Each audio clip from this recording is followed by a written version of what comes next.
Bismillahirrahmanirrahim. Assalamualaikum warahmatullahi ta'ala wabarakatuh.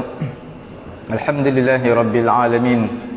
Wassalatu wassalamu ala rasulina Muhammadin wa ala alihi wa sahbihi ajma'in. Allahumma aghnina bil ilmi wa zayyinna bil hilmi wa akrimna bit taqwa wa jammilna bil afiyati ya arhamar rahimin. Rabbi shrah li sadri wa yassir li amri wahlul 'uqdatam min lisani yafqahu qawli. Rabbi yassir wa la tu'assir wa tammim bil khair wa bika nasta'in wa la hawla wa la quwwata illa billahil 'aliyyil 'azim. Yang saya hormati Tuan Nazir Masjid, Tuan Imam, Tuan Bilal, dan juga muslimin dan juga muslimat yang dirahmati Allah Subhanahu wa taala.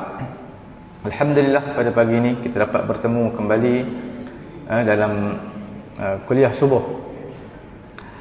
Alhamdulillah tuan-tuan dan juga puan-puan dirahmati Allah Subhanahu wa taala. Bila sebut tentang Maulid Nabi, kelahiran Nabi, mengingatkan kita bukan sekadar kelahiran Nabi.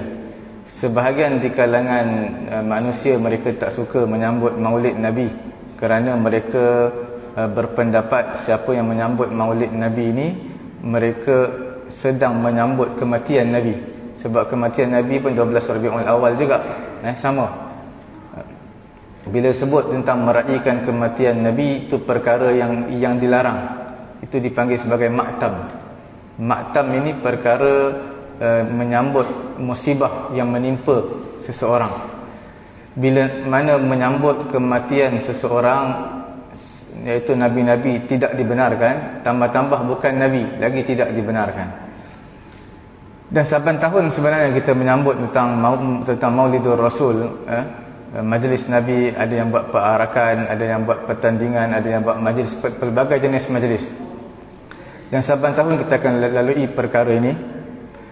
Sejauh mana sebenarnya akhlak Nabi dan juga pesanan Nabi telah resap ke dalam hati kita. Kalau kita lihat, Quran menyatakan laqad kana lakum fi rasulillahi uswatun hasanah.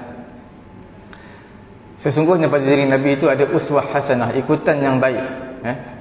Bila sebut ikutan yang baik, bukan sekadar peribadi Nabi, bukan sekadar akhlak Nabi, menyeluruh.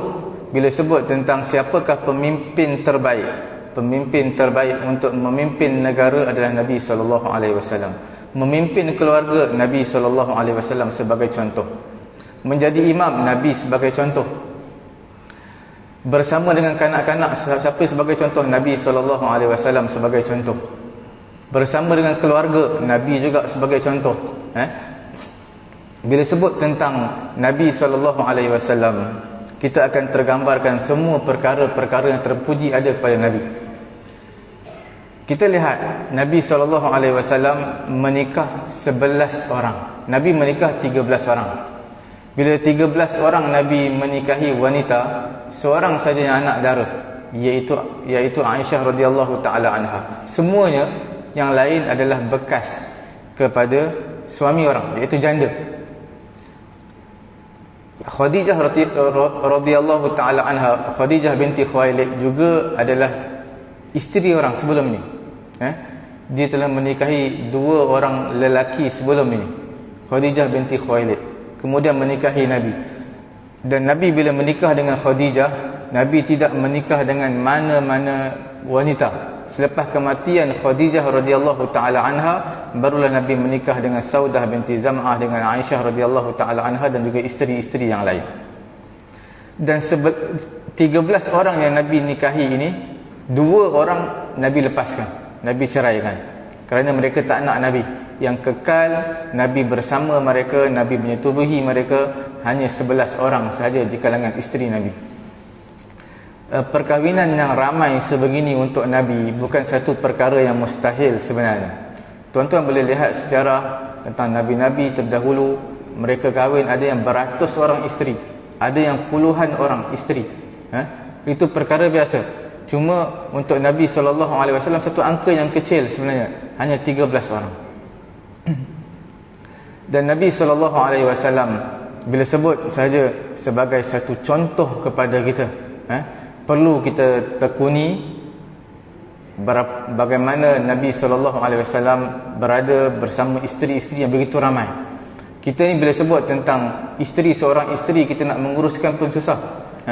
Satu orang wanita ni sifatnya tak sama seperti lelaki-lelaki, banyak kekurangan.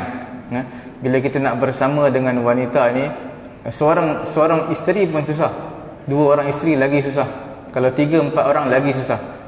Memang ujian yang besar.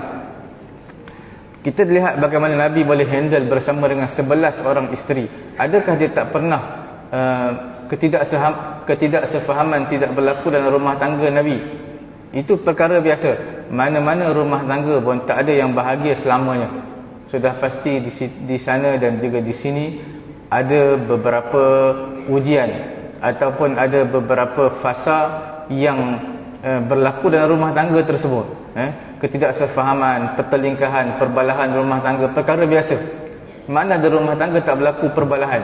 Melainkan orang bisu. Orang bisu pun berlaku perbalahan juga dalam rumah tangga dia. Cuma tak sebising kita lah, sebab kita masing-masing ada mulut. Dan perempuan ini, Nabi SAW menyatakan antara sifat orang perempuan adalah bila mana mereka melihat satu kesalahan, satu kekurangan ataupun kesilapan daripada suami dia, akan memadamkan seluruh kebaikan. Bukan memadamkan satu kebaikan, seluruh kebaikan yang ada pada suami dia. Jadi mana bila dia lihat satu keburukan suami dia, akan memadamkan kebaikan-kebaikan yang lain suami dia pernah buat pada dia. Itu perkara biasa. Dalam hadis Bukhari menyebutkan perkara tersebut. Sebab itu wanita antara yang ramai menjadi penghuni api neraka Allah Subhanahu Wa Taala kerana kurangnya sabar mereka. Tapi tuan-tuan perlu ingat, wanita ini juga antara orang yang mudah untuk memasuki syurga. Mana-mana pintu syurga dia boleh masuk. Bila mana dia taat kepada suami, jaga maruah diri dia, semayang fardu, kemudian puasa fardu, segala ibadat fardu dia buat, taat kepada suami. Taat kepada suami pun bukan perkara yang mudah. Sebab kita tahu bila berumah tangga ni, ada yang isteri jawatan lebih tinggi daripada suami dia. Kadang-kadang suami kerja biasa je, isteri dah biasa jadi bos. Jadi tuan-tuan boleh tahu bagaimana kita panggil tabiat isteri tersebut. Bila dia pernah menjadi orang atasan, dia akan arahkan orang bawah, akan arahkan, sentiasa memberi arahan. Tapi bila berada di rumah, dia bukan lagi bos, jadi dia menjadi orang bawahan bersama dengan suami dia. Ini semua perkara yang sukar untuk dijaga, walaupun nampak macam mudah, tapi sebenarnya adalah satu perkara yang cukup susah untuk dijaga. Sebab itu Nabi SAW mengatakan perempuan ini jaga saja ibadat fardu, kemudian dalam masa yang sama taat kepada suami, jaga maruah diri, maka dia akan memasuki mana-mana pintu syurga yang dia nak. Satu ganjaran yang besar untuk perempuan. Isteri-isteri Nabi SAW, sebenarnya Nabi ada 11 orang isteri. Isteri yang pertama Khadijah binti Khuwailid. Ini banyak beri motivate kepada Nabi lah. Bila sebut tentang Khadijah, ialah bila awal-awal Islam dahulu, Nabi betapa di gua, kemudian Nabi balik dan Nabi dalam keadaan menggigil, dalam keadaan ketakutan. Maka kata-kata Khadijah binti Khuwailid memberi motivation kepada Nabi, iaitu wallahi la yukhzika abadan, demi Allah wahai Muhammad, Allah Ta'ala tidak akan menghina kamu selama-lamanya. Sebab Nabi SAW melayan tetamu, Nabi memberi kepada seseorang yang memerlukan apa yang diperlukan. Orang yang ditimpa musibah, Nabi akan bantu. Semua sifat-sifat terpuji ada pada Nabi. Tak mustahil dan tak mungkin Allah Ta'ala akan menghina Nabi dengan sebab sifat-sifat terpuji yang ada pada diri Nabi ini. Kemudian Saudah binti Zam'ah, Maimunah binti Al-Haris. Saudah binti Zam'ah adalah antara wanita yang tua lah, sampai dia pernah berikan giliran malam dia kepada Aisyah radhiyallahu taala anha kerana takut diceraikan oleh Nabi sallallahu alaihi wasallam sebab dia dah tua, Saudah binti Zam'ah. Dia juga bukan isteri, dia adalah janda. Aisyah binti Abi Bakar, anak kepada Abu Bakar, anak kepada sahabat Nabi Ummu Habibah binti Abi Sufyan. Abi Sufyan ni pemimpin Quraisy. Anak dia adalah Ummu Habibah. Nabi SAW berkahwin juga dengan Ummu Habibah. Abi Sufyan ni pernah duduk di satu bantal dekat rumah Ummu Habibah. Maka ditegur oleh Ummu Habibah, anak dia sendiri, jangan kamu duduk di sini, kerana kamu ni adalah najis, kamu adalah kafir. Ini adalah tempat Nabi, tempat yang mulia. Jadi pemimpin Quraisy, Nabi juga berkahwin dengan anak perempuan dia. Semata-mata ini semua adalah dakwah. Safiyah binti Huyai. Safiyah binti Huyai adalah anak kepada pemimpin Yahudi. Pemimpin Yahudi anak nama Safiyah. Dan Safiyah ini pernah nak dilamar oleh seorang laki-laki iaitu Dihyah Al-Kalb. Dihyah Al-Kalbi ini dia nak di seorang lelaki tampan. Dia nak kepada Safiyah, kerana Safiyah ni seorang yang cantik dan juga anak pemimpin Yahudi. Tapi malangnya bila Nabi SAW nak, maka dia lepaskan. Maka beri peluang kepada Nabi. Kemudian Hafsah binti Umar, anak kepada Sayyidina Nabi, khalifah yang kedua Sayyidina Umar ibn al-Khattab. Zainab binti Khuzaimah. Zainab ini, untuk pengetahuan tuan-tuan juga perempuan dirahmati Allah Subhanahu wa taala, bukan sekadar isteri Nabi, anak Nabi pun ada Zainab, cucu Nabi pun ada Zainab. Isteri Nabi dua orang nama Zainab. Satu dinamakan Zainab binti Khuzaimah, satu dinamakan Zainab binti Jahash. Zainab binti Jahash ni pernikahannya dirakamkan dalam Quran, kerana Allah Ta'ala yang nikahkan dia sendiri. Siapa dia? Zainab binti Jahash dengan Nabi SAW.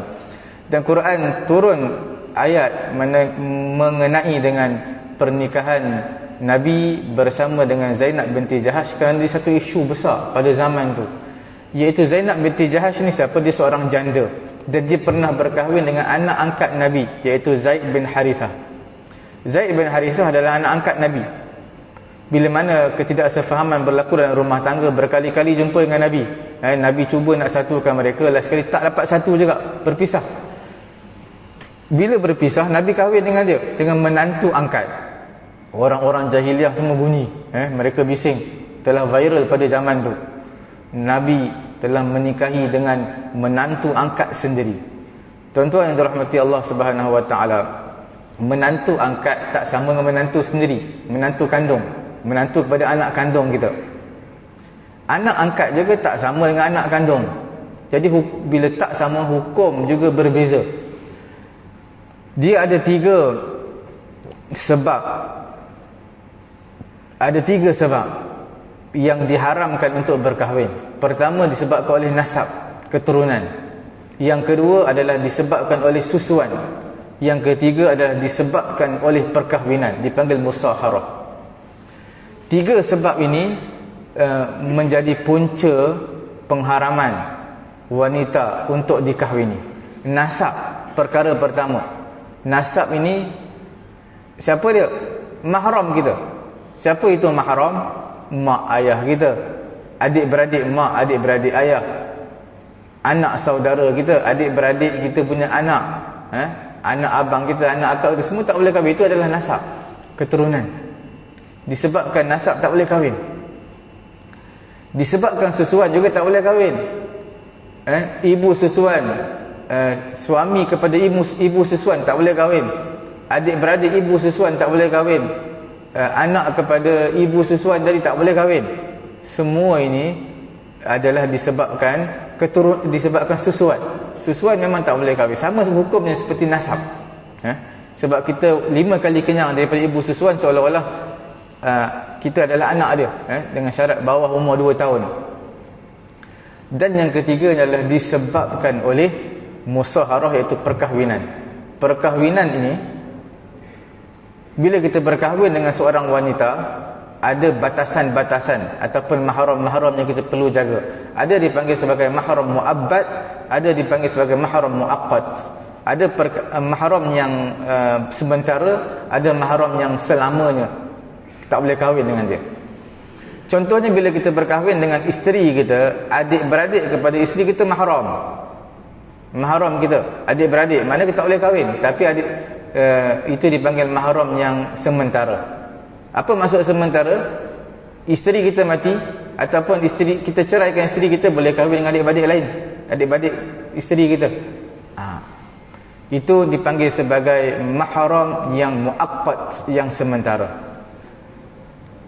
Mahram yang sementara ini wuduknya batal lah. Wuduk memang batal. Mahram sementara, bila mana wuduk kita batal, bermaksud dia bukan mahram yang selamanya haram untuk kita berkahwin. Adik-beradik kepada mak mertua kita, mak mertua kita punya adik-beradik, boleh salam? Tak boleh salam. Boleh kahwin? Tak boleh kahwin juga.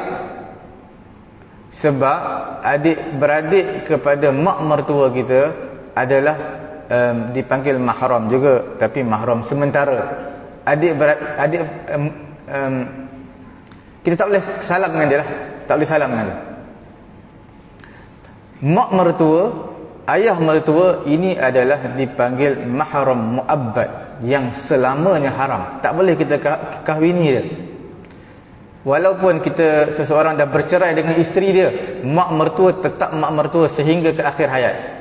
Salam pun tak batal wuduk. Walaupun isteri dia dah diceraikan oleh dia, walaupun isteri dia dah mati, tetap mak mertua tetap mak mertua, ayah mertua tetap ayah mertua. Walaupun anaknya sudah tiada, kita dah ceraikan, kita dah dia pun sudah mati, tetap mak mertua, ayah mertua tetap ayah mertua.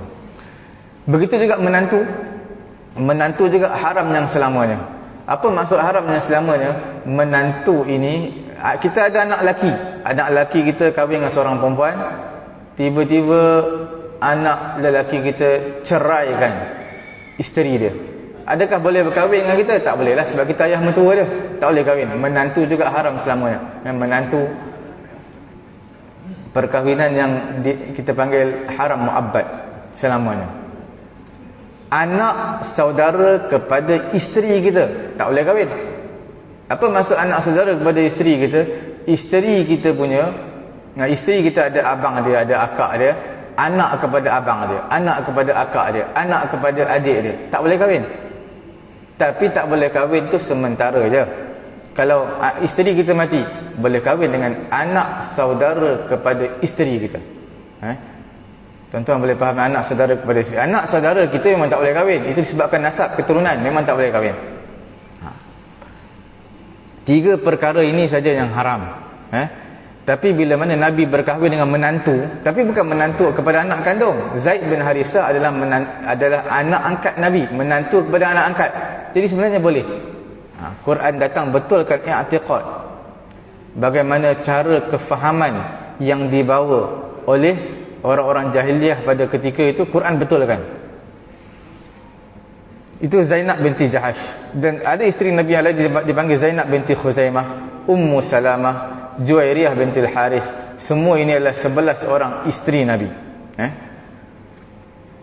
Kemudian kita lihat,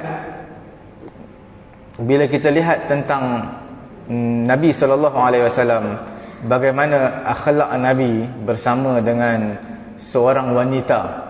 Wanita ni tak berapa betul lah, tidak berapa waras, tak berapa waras sangat. Tapi bila dia bercakap dengan Nabi, Nabi dengar. Dan Nabi, dia ada hajat kepada Nabi. Nabi bawa dia sampai dipenuhi hajat dia. Kedai mana dia nak pergi, tempat mana dia nak pergi, Nabi bawa dia, ikut dia, jalan kaki bersama dengan dia. Tapi Nabi tak ada tunjuk, kamu nak pergi mana? Oh, pergi sebelah sana, kemudian belok belah kiri, tak ada. Nabi bawa dia. Wanita ni Nabi tunjuk dia.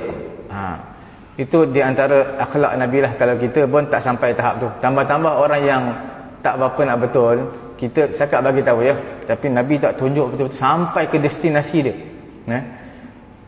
Nabi SAW pernah satu kali dentuman yang kuat berlaku di Madinah Al-Munawwarah. Dentuman yang kuat.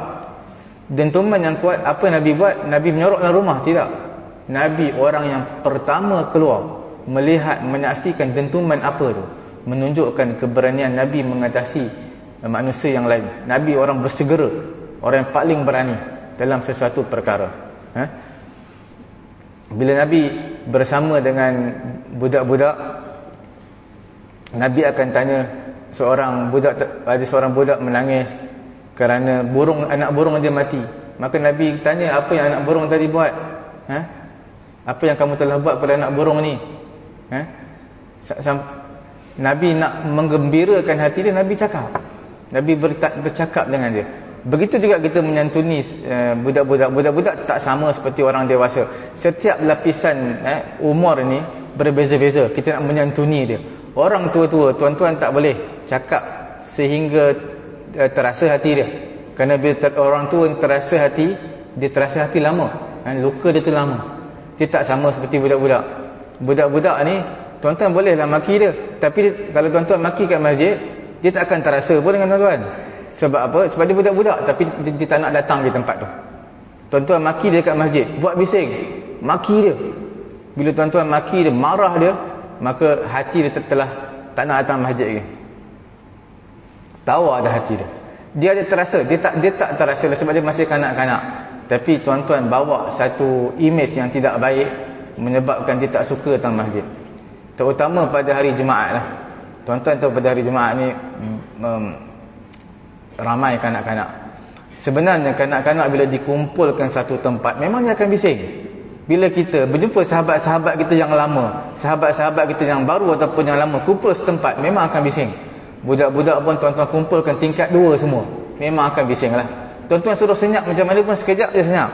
5-6 minit senyap, kemudian bising balik. Sebab mereka duduk berkumpulan. Mereka ni kena dipisah-pisahkan.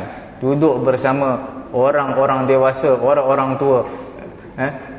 Bersama-sama dengan mereka, ada orang dewasa, ada orang muda. Kalau orang dewasa, orang tua semua duduk bahagian bawah. Kanak-kanak yang bawah 15 tahun semua duduk atas. Bila duduk, ada yang kawan sekolah mereka, ada yang kawan jiran mereka, ada yang satu lorong dengan mereka. Jadi mereka akan sembang walaupun khutbah sedang disampaikan. Itu perkara biasa yang kita tak boleh nak nafikan. Sebab itulah sifat namanya budak-budak.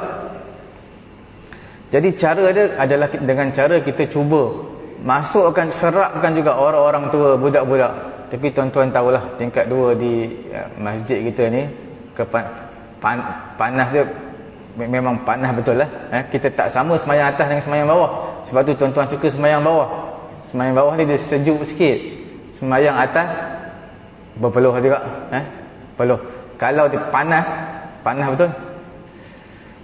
Jadi kemudian cara kita nak tegur, khutbah Jumaat memang tak boleh tegur. Khutbah Jumaat, tuan-tuan, kan Nabi kata jangan bercakap. Jangan kamu bercakap kepada sahabat kamu walaupun perkataan diam, kerana dia akan melarakan pahala Jumaat kamu. Kita suruh sahabat kita diam, sedang bercakap, diam.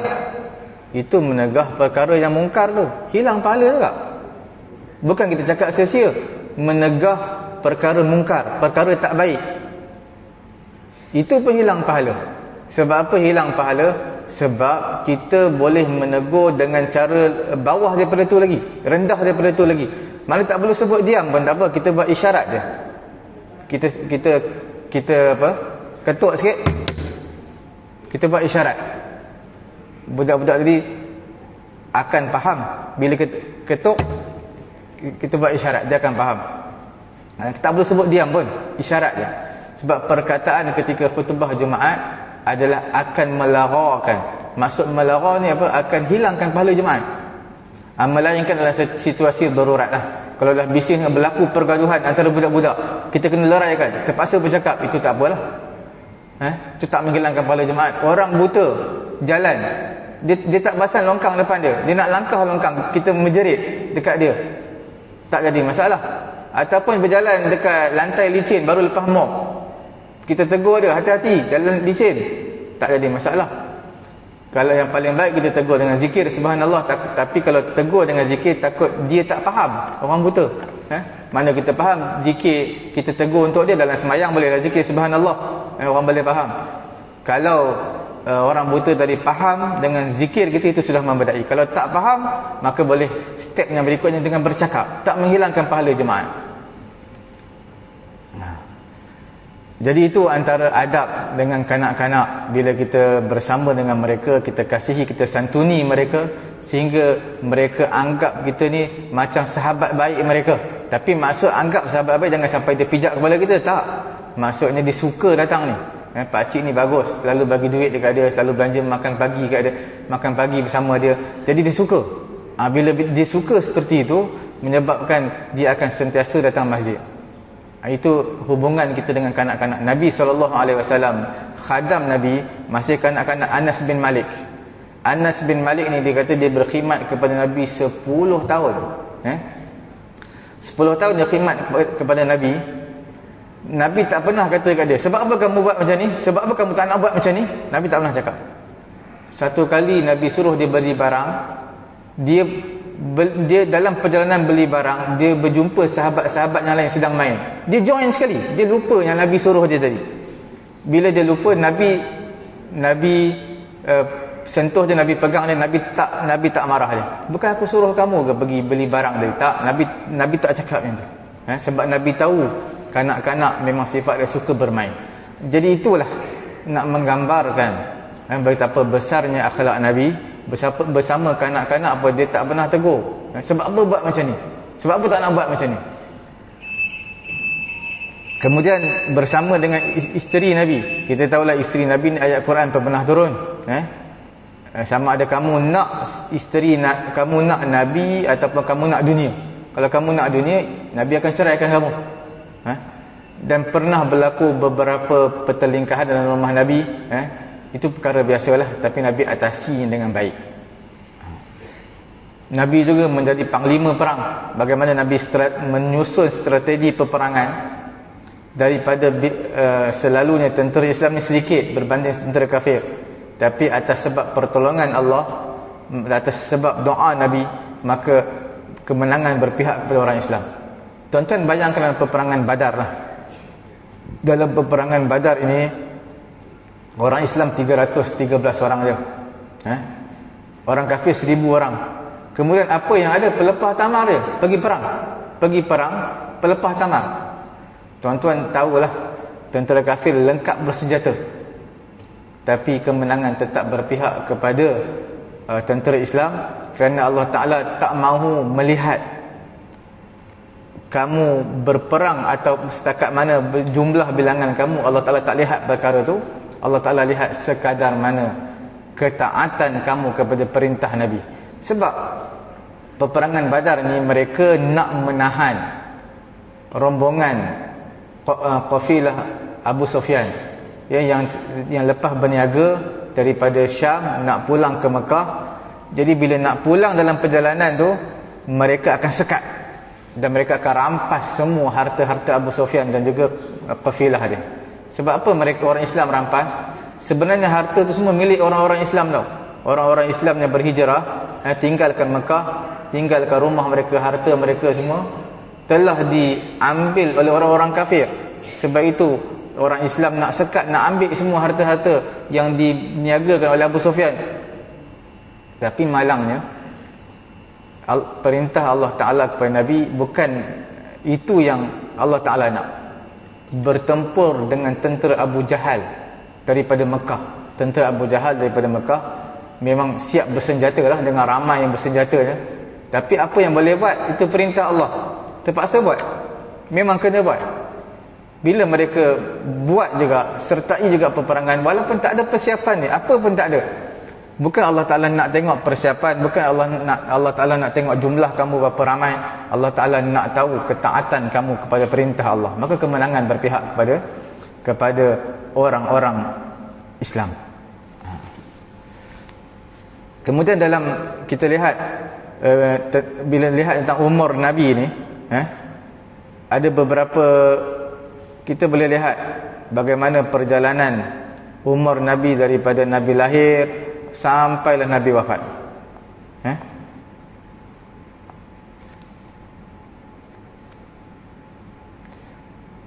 Nabi dilahirkan pada tahun 12 Rabiul Awal. Pada ketika itu ayah Nabi dah meninggal dunia lah. Ayah Nabi telah pun meninggal dunia pada ketika itu. Jadi anak yatim. Bila mana anak yatim, ialah bila lahir seorang anak dalam keadaan tidak ada kasih sayang seorang ayah, maka agak terabai sedikit lah. Tapi Allah Ta'ala jaga. Anak yatim ni Allah Ta'ala jaga. Sebab itu dalam Quran sebut, jangan zalimi harta anak yatim. Harta orang lain pun tak boleh kita zalim, tak boleh kita ambil. Harta anak yatim lagi tak boleh ambil. Sebab anak yatim ni dia lemah. Kalau kita tindas orang yang lemah, lagi dosanya berganda. Jadi anak yatim ni walaupun dia tak ada ayah, Nabi tak ada ayah, tapi Allah Ta'ala jaga. Lahir Nabi pada 12 Rabiul Awal pada tahun gajah. Pada ketika itu yang menyambut kelahiran Nabi adalah Asy-Syifa, nama dia. Yang menyusukan Nabi Halimatus Sa'diyah. Yang menjaga Nabi adalah Ummu Aiman. Mereka semua ni turut dalam berkhidmat kepada Nabi, memberi sesuan, menjaga Nabi dalam menyambut kelahiran Nabi. Kemudian bila umur Nabi 4 tahun, pada ketika itu dibelah dada Nabi. Pada umur Nabi 6 tahun telah diwafatkan pula ibu Nabi. Jadilah yatim piatu 6 tahun, kecil lagi. 8 tahun adalah satu ujian yang sangat besar kepada Nabi, iaitu datuk Nabi 8 tahun adalah datuk Nabi meninggal dunia. Datuk Nabi jaga Nabi. Mak dah tak ada, ayah dah tak ada, datuk jaga. Datuk sebelah siapa ni? Datuk sebelah ayah. Jaga Nabi. Bila mana umur Nabi 12 tahun, Nabi mulakan penjagaan. 20 tahun dah Nabi sertai peperangan Al-Fijar, peperangan Fijar 20 tahun. Itu baru Nabi nak kutip apa? Kutip pengalaman dalam peperangan. Umur 25 tahun baru Nabi kahwin dengan Khadijah. 40 tahun baru dapat wahyu. Kemudian 43 tahun barulah diperintahkan kepada Nabi untuk dakwah secara terang-terangan. Umur 45 tahun diperintahkan untuk berhijrah ke Habsyah, sebab terlampau ramai sangat manusia ditindas, orang-orang Islam ditindas di Mekah pada ketika itu. Jadi Nabi start peperangan ni umur berapa? Nabi start peperangan ini baru umur 40 Nabi tak start perang lagi. Cuma umur 20 tahun tu baru Nabi nak kutip pengalaman sikit tentang peperangan Fijar. Yang Nabi start betul-betul berperang ni ketika selepas Nabi berhijrah ke Madinah. Nabi berhijrah ke Madinah, umur Nabi berapa tahun? 53 tahun. 53, kalau kita ni 40 lebih pun dah sakit lutut semualah. Umur Nabi berhijrah umur 53 tahun. Pada ketika itu satu peperangan demi satu peperangan berlaku. Peperangan Badar, umur Nabi 54 tahun. Kita 54 tahun tu dah kira dah tua jugalah. Macam-macam penyakit dah ada dah pada 54 tahun tu. 55 tahun peperangan Uhud. 56 tahun peperangan bersama dengan Banu Nadir, orang-orang Yahudi.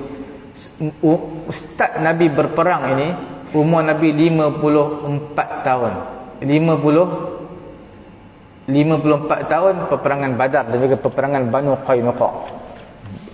Sampailah umur Nabi 63 tahun. Di Madinah ini Nabi hanya berperang je. Untuk selesaikan dakwah Nabi ini. Memang di Madinah ni cara dia dakwah dengan berperang. Sebelum tu tak boleh perang lagi ketika di Mekah. Sebab umat Islam amat sedikit. Macam mana nak perang? Perlukan sedikit masa.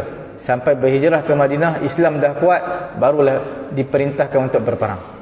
Jadi begitulah Islam nak ajar persediaan tu perlu juga buat. Bukanlah masa peperangan Badar tengok Islam tak ajar pun suruh bersiap sedia. Jangan tengok begitu. Bukan suruh lihat dari sudut tu.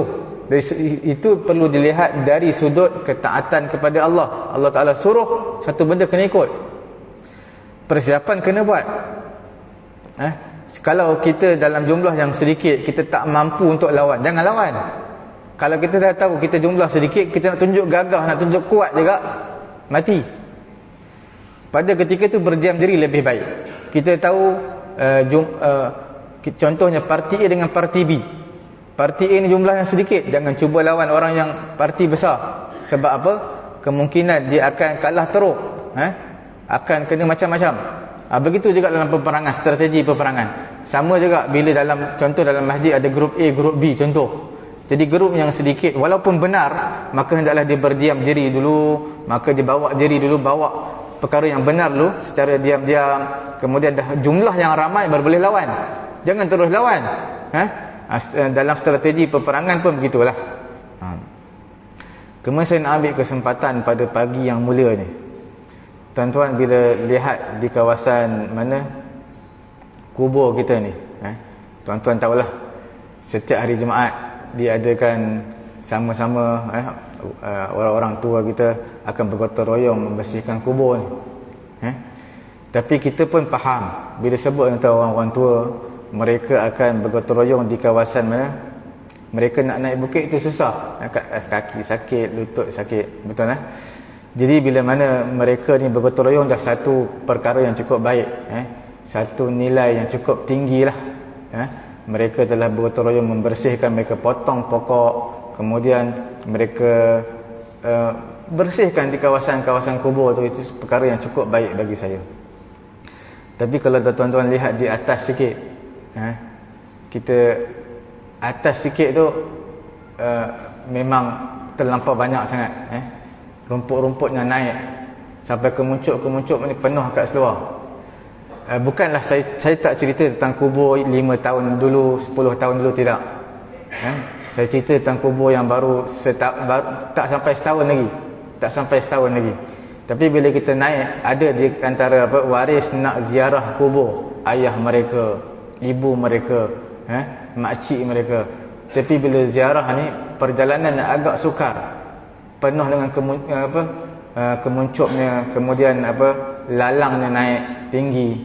Jadi perjalanan nak sampai ke kubur yang dia nak tu, jadi melalui beberapa liku-liku lah. Jadi kalau dapat dibersihkan bahagian-bahagian atas sikit. Saya tak cerita kubur tentang 30 tahun dulu, tidak. Tapi kubur yang hanya tak sampai setahun ataupun setahun yang lalu, maka kita lihat perjalanan itu agak sukar. Jadi kalau memang kita tahu orang-orang tua nak naik bukit bukan senang, kita orang muda pun nak naik bukit pun kadang susah. Jadi kalau dapat orang-orang muda yang untuk membersihkan kubur di kawasan-kawasan atas sikit, untuk memudahkan perjalanan orang nak menziarahi kubur, itu ganjaran yang cukup besar di sisi Allah Subhanahu Wa Taala. Kerana memudahkan orang nak menziarahi kubur. Kemudian kalau kita lihat masalah-masalah yang berlaku di kubur ini, antaranya air. Selalu tak ada air tau. Kalau kita pergi ziarah kubur, ialah bila kita ziarah kubur, kita nak kubur yang sama ada arwah ayah kita ke ibu kita ke, kita nak siram air lah supaya tumbuhan tu naik elok. Kita ada tanam pokok ke bunga ke apa ke, supaya dia naik elok. Tapi bila setiap kali pergi ni tidak ada air, saya pun tidak tahu punca apa, kadang-kadang pagi tak ada air, petang tak ada air. Jadi bila tak ada air ni satu perkara yang besar juga. Bila orang nak buang air, dia buang air dekat dalam tu toilet. Bila buang air dalam toilet tidak ada air, maka apa yang dia buat, dia akan biarkan najis, dia akan biarkan. Jadi air ni perkara yang penting juga bagi saya. Bukan untuk sekadar untuk siraman kubur, tetapi untuk orang yang ada nak buang air kecil, nak buang air besar, jadi untuk memudahkan mereka. Sebab air ni kalaulah ada pun, tuan-tuan tengok teramat sedikit sangat, slow sangat. Nak tunggu satu botol tu jenuh juga. Jadi tuan-tuan dan perempuan bolehlah lihat balik mengenai dengan perjalanan kubur kita. Tapi saya nak bagi tuan-tuan lah, memang setiap hari Jumaat, setiap hari Jumaat mereka akan melakukan akan membersihkan kawasan kubur. Cuma kawasan yang atas tu agak sukar bagi orang tua-tua. Bukan kita kata orang tua ni semua buat kerja mudah, ya, tidak. Memang kita tahu kita nak naik ke atas tu susah. Kemudian kubur pula bukannya kecil. Tuan-tuan tahulah kubur ni besar. Bila besar ni orang yang gotong royong tu hanya berapa orang je. Jadi perlu juga untuk bantuan untuk orang-orang yang untuk bersihkan bahagian atas. Kadang-kadang macam-macam lah ke atas tu ada, dengan sampah semua sekali cukup. Kalau ada yang membersihkan, itu alhamdulillah. Cukup sekadar itu dulu pengajian kita pada pagi yang mulia ni. Kita lihat bagaimana kita sebutkan tadi kepribadian Nabi SAW. Sebab kita tak lama lagi, 4-5 hari akan menyambut Maulid. Bukan menyambut Maulid ni kita tahu isteri Nabi, tahu anak Nabi, berapa orang lahir Nabi, berapa hari bulan, kemudian wafat Nabi, bukan sekadar itu. Itu juga perlu kita tahu. Yang paling penting akhlak Nabi kita nak serapkan. Bersama dengan orang tua kita ikut akhlak Nabi. Dalam rumah tangga kita ikut cara Nabi. Datang masjid kita ikut cara Nabi. Bersama dengan budak-budak kita ikut seperti mana Nabi ajarkan. Maka itu yang kita nak. Bila kita buat seperti itu, keluarga kita akan keluarga yang bahagia, masyarakat pun masyarakat yang baik, dan akan membentuk negara yang baiklah. Bila mana semua ikut cara yang Nabi SAW ajarkan kepada kita. Cukup sekadar itu dulu. Mudah-mudahan apa yang kekurangan daripada diri saya sendiri, dan kita tutup majlis dengan tasbih kafarah. Subhanallahumma wa bihamdihi, subhanakallahumma wa bihamdika, asyhadu an la ilaha illa anta, astaghfiruka wa atubu ilaik. Bismillahirrahmanirrahim. Alhamdulillahi rabbil alamin, wassalatu wassalamu ala rasulina Muhammadin wa ala alihi wa sahbihi ajma'in. Allahumma anfa'na bima 'allamtana wa 'allimna ma yanfa'una wa zidna 'ilma. Alhamdulillahi ala kulli hal wa na'udzu billahi min hali ahli an-nar. Rabbana hab lana min azwajina wa dhurriyyatina qurrata a'yunin waj'alna lil muttaqina imama. Rabbana atina fid dunya hasanah wa fil akhirati hasanatan wa qina 'adzaban nar. Wa sallallahu ala sayyidina Muhammadin wa ala alihi wa sahbihi ajma'in. Alhamdulillah.